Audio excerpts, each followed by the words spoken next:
before we start talking about even the idea of replacing Nick Chubb, let me say right now, there is no replacing Nick Chubb. Kevin Stefanski said that in his presser today over Zoom. There's no replacing that guy in the locker room. There's no replacing that guy in the huddle, on the sideline, in between the tackles. You can make a good effort at trying to find someone who's going to get you similar production. But make no mistake, this is not a Nick Chubb replacement because you're not replacing Nick Chubb. You're replacing your starting running back. And that's not an easy thing to do, but I want to make it perfectly clear right now. This is an impossible quest to try and replace number 24 for this team. Now, we did get some injury updates and whatnot from Kevin Stefanski's press conference today, where he said they're working on options in the running back room with the absence of Nick Chubb. Andrew Berry and the front office are working through that now. So all options are on the table. It's Blockbuster Berry, as I call him. So do not rule out a big free agent sign. Big's a strong word. A free agent signing, a trade, a big trade. But for now, it is going to be an in-house replacement. So let's start our search party of a three-pronged search with number one in-house. Who's going to be this team's RB1 on Sunday? My suspicion is Jerome Ford, because that's what Kevin Stefanski said. He said Jerome Ford is our RB1 now. So next man up mentality. Pierre Strong Jr. is going to move up the depth chart. Hassan Hall is on the practice squad. He's the only running back on the practice squad. Maybe he gets elevated to the active roster on game day if they don't add anyone between now and Sunday. But Jerome Ford, week 2, when he filled in for Nick Chubb, he had that incredible 69-yard rush. Here are his stats from week 2. 16 carries, 106 yards, 6.6 yards a carry. Jerome Ford did a very good job, I think, filling in for Chubb. He had a big spark play here and there. He put a great effort in. Make no mistake, Ford is not ready, though, to be a bell cow back.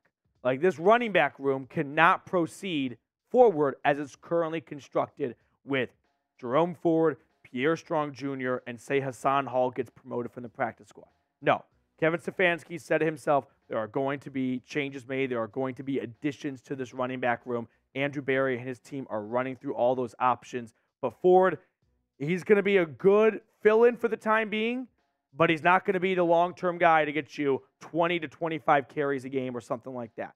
That's just not going to happen. However, I am confident that Ford can at least keep the ship afloat for this upcoming week if they need him to have, a bell cow game on Sunday against the Titans until they sign someone and get them up to game speed, maybe sign someone to their practice squad, promote them once they're ready, or make a trade, and it takes, more than just a few days to learn the playbook and get up to speed. But for now, Ford is your RB1. I don't think that's going to be the case for the entire season, though. Moving on to the second replacement option, and that is free agency. Now, this is definitely an interesting pool of free agents because it's got names like Kareem Hunt and Leonard Fournette in it. The Browns did bring Darrell Henderson in for a visit back in probably May or June at this point, and they didn't sign him, so I don't know if that was a sign of the visit didn't go well or that was them just putting a feeler out in case something happened. They had a good plan, C or D, to sign. But Kareem Hunt and Leonard Fournette, definitely the biggest name of the bunch. And I'll throw their stats from last year on screen. They're not great stats. Both players averaged less than 4 yards a carry. Leonard Fournette ran behind truly an atrocious offensive line in Tampa Bay that was just completely decimated with injuries. But Kareem Hunt, a career low in rushing and receiving average. Personally, this might not be a popular opinion with everyone in the room. I'd rather have Leonard Fournette. He's a good tackle. He's a good running back in between the tackles. He's good at the goal line. He's a good receiving back, which we know Deshaun Watson likes to get those RPOs going. He likes to get the running backs involved in things like that. I would lean towards Leonard Fournette. I just saw a Kareem Hunt that looked like he lost a step last year. And I think Leonard Fournette is a little bit, on the lighter side of usage in his career, and he can get you some good games moving forward. So if I had to pick a running back, I'd go with Leonard Fournette. Let me know who you'd rather have, though, Kareem Hunt or Leonard Fournette. Just type the initials for the player you'd rather have the Browns sign down below in the comment section. Moving on to the third replacement option. And I hate using the word replacement because it makes my skin crawl. But it is a trade. And there are lots of good running backs out there that Andrew Berry very well may trade for. And we're going to look at those running backs in just a second. But I first have to tell everyone about our sponsor today, which is AG1, because today's Browns Report is sponsored by AG1. Now, I have AG1 every day because I get comprehensive and convenient daily nutrition at drinkag1.com/chatsports. I recently gave AG1 a try because I hated taking pills/vitamins and wanted a supplement that actually tastes great. I take AG1 in the morning, and it makes me feel ready to take on my day. It also really helps me with starting my day on the right foot and getting into a healthier lifestyle. I start the day with making one great choice, AG1, and more healthy decisions then follow. Covering my nutritional basis for the day also couldn't be easier, which is why I trust AG1. I just mix one small scoop of AG1 with water, drink it first thing in the morning, done. I also like that it costs less than $3 a day, which is pretty good if you ask me. It's a really effective daily habit with the highest quality sourced ingredients, so win-win. If a comprehensive solution is what you need from your supplement routine, then AG1 is giving you a free one-year supply of vitamin D and 5 free travel packs with your first purchase. Go to drinkag1.com/chatsports. That's drinkag1.com/chatsports. Check it out. The link is in the comments and the description of today's video.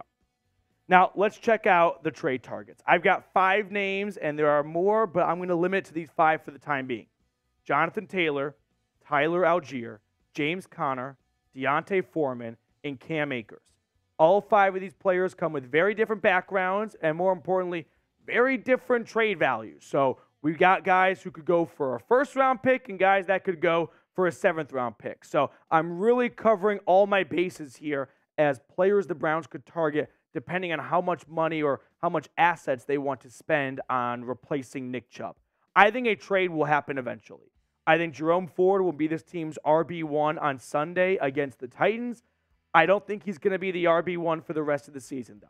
I think Andrew Berry is just too prone to plugging holes. The moment a leak pops up, how about this? What's that one commercial of just slapping on the tape that covers all the water? Flex Seal? That's Andrew Berry's next job. Just, there's a problem? Flex Seal, baby. Like, no free ads, but we need a new running back? Jonathan Taylor. He is the master of just covering holes, plugging holes. That sounded weird. And making sure this team keeps moving along. So how about Jonathan Taylor? This is a big, hot topic name that I've seen tossed out there. So I want to have a quick discussion on Jonathan Taylor. One, cannot play until week 5. He's on the PUP list. Even if he is traded, he stays on the PUP list. He's out the first 4 weeks, guaranteed, no matter what. We are talking about the NFL rushing leader of 2021 with 1,800 yards. Nick Chubb was just behind him, although he missed some time that year. Entering the last year of his rookie contract, he is looking to get a new contract where he gets traded to. That's a big hiccup for the Browns. I don't see Cleveland breaking the bank for Jonathan Taylor. Now, maybe Jonathan Taylor agrees, hey, I'll come to the Browns, and we might not have much of a say in it, but I know I'm not going to get a long-term deal, but I'm going to run behind a pretty good offensive line. I can put up some really good numbers, and I can cash in free agency in March. Jonathan Taylor, though, in his career, last year, he missed time for the first time really ever in his NFL career due to injury. I know he missed a game in 2020 due to COVID, but the story was, even in high school, Jonathan Taylor never missed a practice all the way up until last season. So as for durability, I'm pretty comfortable that Jonathan Taylor is going to be ready to go. He said he can pass a physical, or the reports are that he can pass a physical, so not much concern on that part from my end. Now, the rumored trade, if you guys recall, 3 weeks ago, was that the Colts and the Dolphins were close on an agreement, but ultimately Indianapolis wanted Jalen Waddle, and Miami laughed and hung up the phone on them. The Browns aren't giving up anything close to Jalen Waddle for Jonathan Taylor. But if the Colts come down from their high asking price and they go, you know what, we wanted to shoot for the stars, it didn't happen, so there's no sense in holding out for a Jalen Waddle caliber player. This is the best offer I can come up with that I think the Browns would actually do. It's 2 third-round picks. I know Indianapolis wants a first. They're not getting a first. So don't say the Browns can't get Jonathan Taylor. They don't have a first-round pick. No one's giving up a first-round pick for Jonathan Taylor, okay? Shout out Trent Richardson for that. So maybe a second, but 2/3 could be something Indianapolis goes, you know what? Let's get something and just move on from this headache. And if you were Andrew Berry, I really want to know. Would you accept this trade right now? Accept or decline? Browns get Jonathan Taylor. Excuse the word Rams there. The Colts get 2 third-round picks. Chime in for me down below. Very curious to know what you would do if this was a trade offer that came across your desk. For me, it's pretty tempting not to go get Jonathan Taylor and just reload. I mean, on one side, I feel like I'm being a bit soft when I say replacing Nick Chubb with another superstar running back kind of makes me feel like I'm cheating on Nick Chubb. I don't know if that's just me or if anyone else is like, I would feel a little bit dirty. It'd feel a little bit weird moving on from Nick Chubb. We've got our new superstar running back, out with the old, in with the new, like Andy dropping his toys in Toy Story. But Jonathan Taylor would definitely help keep this season moving along and help the Browns not miss too much of a beat because there's no replacing Nick Chubb. I'll take Nick Chubb over Jonathan Taylor every single day of the week, but this is as close as you can really get to getting a new star running back in the backfield. Now, some other guys that were on that list I want to talk about. Tyler Algier and James Conner. So this would be a mid-level trade, meaning it's not going to cost you a first or maybe even a second-day draft pick. It would probably cost you some early to mid-day 3 draft picks. Tyler Algier with the Falcons, over 1,000 yards through 18 games, entering his second year in the NFL. I liked him coming out of BYU. He was Atlanta's rookie rushing record holder last year with over 1,000 yards. And then James Conner, a familiar face, of course, with the Steelers for quite some time. And he's really hit the fountain of youth in Arizona. I mean, through his last 15 games, going from 2022 to now, 950 rushing yards, 308 receiving yards, and 9 touchdowns. If I had to pick between one of these two guys, I think Tyler Algier could be a really good bang-for-your-buck type of acquisition. Now, I have no idea if the Atlanta Falcons would be interested in moving on from Algier at all. But they've got this guy named Bijan Robinson, and I don't know if you've heard of him yet. He's really good. So what if the Browns come in and go, give us your backup running back for a 4th-round pick? Falcons may say no to that. They may go, nope, we like what we're doing too much. We're 2-0. We're not messing with our mojo. But if Atlanta goes 4th-round pick for a backup running back is just too good of a deal to pass up on, the Browns could have a really good replacement option in terms of trying to salvage the rest of this ground game and having an Algier Jerome Ford committee backfield. Sure, it's not anything close to Nick Chubb, of course, but if it's 75% of what Nick Chubb gives you, 60, 70%, for a 4th-rounder, that might be your best option. Now, another name to keep an eye on is Cam Akers because Jordan Schultz tweeted out today. Sorry, I lost my voice from the watch party. Several teams have checked in with the Rams about a potential Cam Akers trade, including the Buccaneers, Ravens, Raiders, and Browns, among others. It's still possible Akers gets released, salary reasons, but the team is actively shopping him, and he's more than likely played his last game there. Akers had 3 consecutive 100-plus yard rushing games with 3 touchdowns to close out last season. If the word on the street is the Rams are going to release Cam Akers, I don't see Andrew Berry trading for a guy that if he knows he just has to wait a little bit longer, he can get on the open market. But Cam Akers, so far in his NFL career, 1,400 yards in 30 games, 10 touchdowns. Whoever drafts Cam Akers in fantasy football, 1, no one cares about your fantasy team, but 2, you're a fool. Because in my opinion, Cam Akers, he sucks. I am not in on Cam Akers whatsoever. This is not a move I am rooting for. I'd much rather see the Browns go out and trade for Tyler Algier or James Conner, who I didn't touch on too much, but Arizona is pretty much openly tanking right now. James Conner is entering the last year of his contract.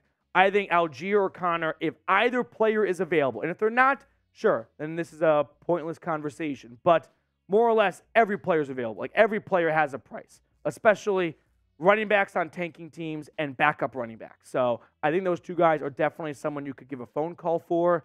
I am passing on Cam Akers, though. No way.